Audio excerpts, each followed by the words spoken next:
What to talk about? Hey, Sac City. I love my city. I love my city.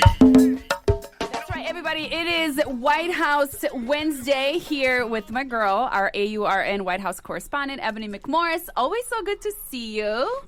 I wish they saw what I saw. You look so cute today. Do I? You know, I try to do my little makeup. I The was beach like, girl. you know, The beach curls. she's coming in.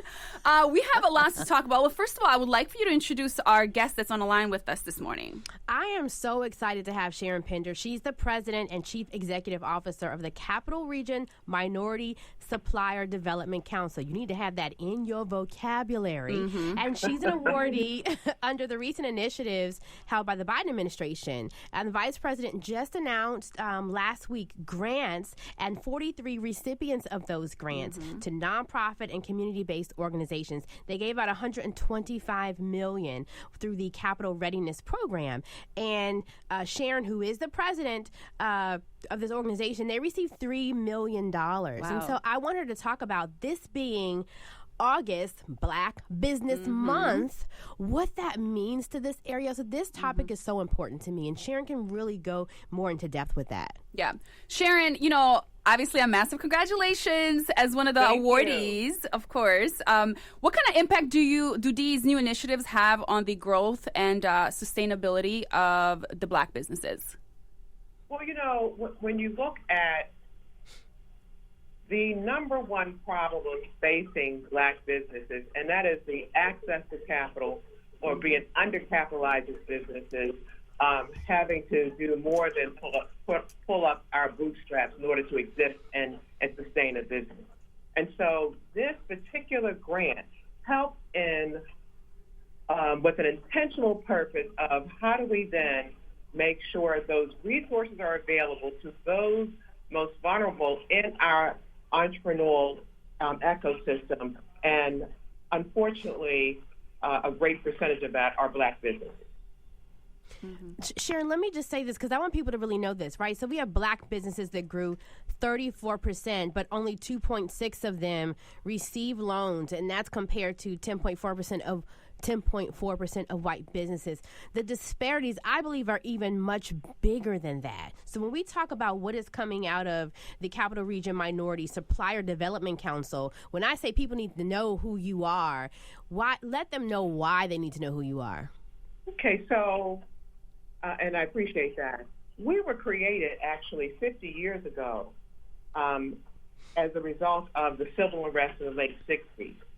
And what's uniquely different about what we do, we're one of 23 affiliate councils from across the country. So we're independently operated, but we are located across the country. We certify, we're the premier body of certifying minority businesses. We certify about 15,000 minority businesses across the country. We are a membership organization, and our members consist of the Fortune 500, but because of where we are, we incorporate in our portfolio federal, state, and local government as well. And so why should people know about us? Because we were created to hold accountable those contracts coming out of corporate America.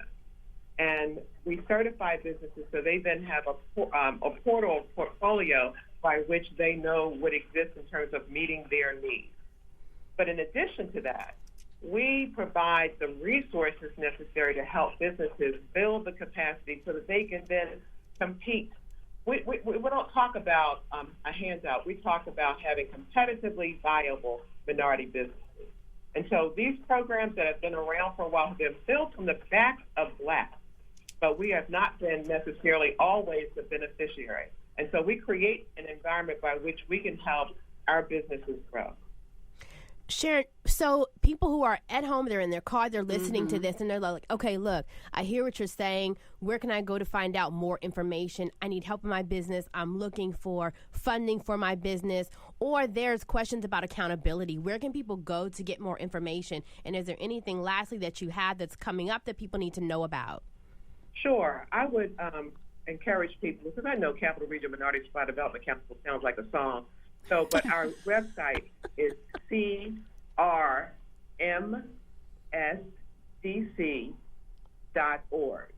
That's where they can go to find out information. We also have an NBDA center, and that's by the U.S. Department of Commerce, another asset of ours. But we also have, coming in October, the national conference, the first time in the 50-year history of the organization that is going to be in Baltimore. And so converging upon Baltimore, October 22nd to the 26th will be 68% of the Fortune 500 companies. There will be over 6,000 minority businesses, corporations.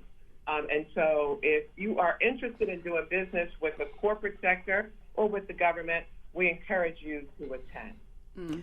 Wow. Sharon, before you go, as we are celebrating Black Business Month, what message do you have for the aspiring Black entrepreneurs that are listening in?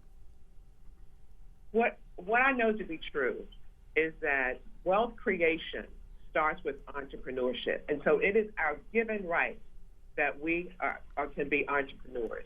You have advocacy organizations like mine that are stand ready to kind of help and folks in order to do that.